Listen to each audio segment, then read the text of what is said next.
Let's get back to Trump's Liberation Day tariffs. Joining us now, the member of the House Financial Services Committee, Florida Congressman Byron Donalds.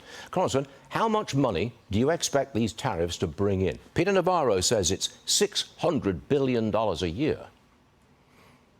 It could be that figure, and I think we'll see as everything comes into full view.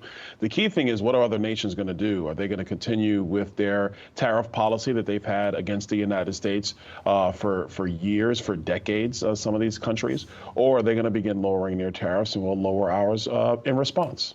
We're not through the woods yet, are we? I mean, we've got to find out what their response is, and if they're going to respond in kind by either raising or lowering tariffs. I imagine that the negotiating pace is just intense, right?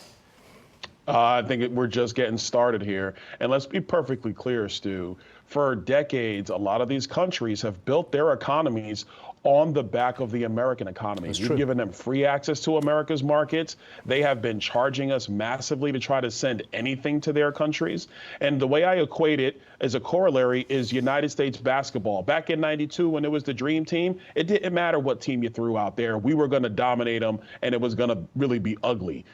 Today's Dream Team, we still win the gold, but the games are harder. We got to compete. It's the same thing in the global economy. These nations have become not just developing nations, they are now strong economies. And so we have to have fair trade if you're going to have free trade. And so that's why the president's plan, I think, is going to work for the American people, and it's going to work for high-paying jobs for the Americans over the long term.